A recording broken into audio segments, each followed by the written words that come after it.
So I will now yield to myself for the first round of questions. Oh, this is going to be fun. So as we've been talking about, Mohela is the largest, one of the country's largest student loan servicers. Since joining the federal student loan system in 2011, Mohela has voluntarily signed contracts worth billions of dollars with the federal government. In the past few years, it has tripled in size, and today, 1 out of every 5 federal student loan borrowers, that's about 8 million people, has Mohela as their servicer. Now, the actual job of a student loan servicer is pretty straightforward. Mohela is responsible for communicating with borrowers about their loans, processing their payments, and advising borrowers on their repayment options. That's it. And for 3 years during COVID, during the payment pause, Mohela had a lot less to do than normal in many ways.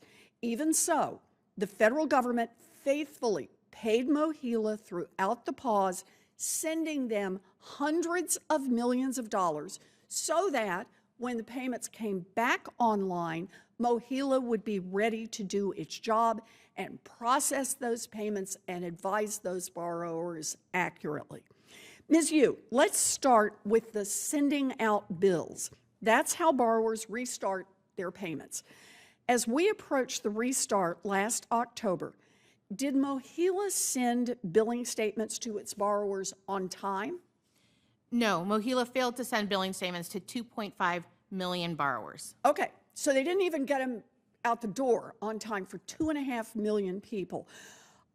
Then, Ms. Yu, for those who did get their bills, did Mohela send accurate bills? No, Mohela sent inaccurate bills to approximately 280,000 borrowers. Okay, so people were told they owed one amount of money, and in fact, they owed a different amount.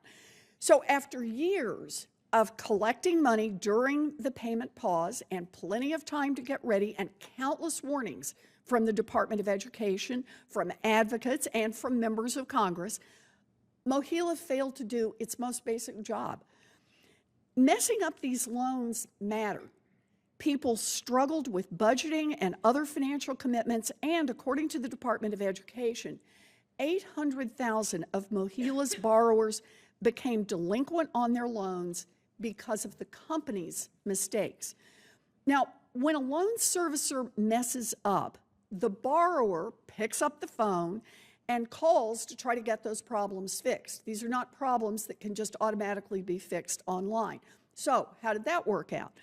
Ms. Yu, your organization, the Student Borrower Protection Center, conducted a years-long investigation alongside the American Federation of Teachers into Mohela's performance as a student loan servicer. For people who had billing errors or other problems and tried to correct them on Mohela's website, were they at least able to get it worked out? No, borrowers who needed help with refunds or processing errors had to contact a customer service representative. In fact, Mohela's own internal documents list 28 different issues where self-servicing on the website isn't sufficient. To make matters worse, Mohela's website was missing key information and was oftentimes inaccessible to borrowers during the return to repayment. Okay, so they couldn't correct it online. In fact, if they tried to correct it online, they often found inaccurate information. Is that right? That's right. All right. So how about the people who actually then got on the phone? Were they able to straighten out their problems? There's a good chance that they were then directed back to Mohela's website. Right. So they were sent to the website that has the mistaken information on it. That's correct. Mohela set up a call deflection scheme memorialized in its communications playbook from October 2023, which diverted borrowers away from customer service representatives and directed them to the website.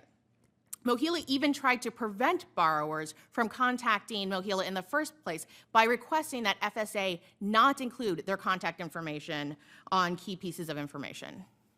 Wait, so they actually asked that no one be able to get the information so that they would be able to call them to correct the errors that Mohela had made? That's correct. You know, this is just stunning.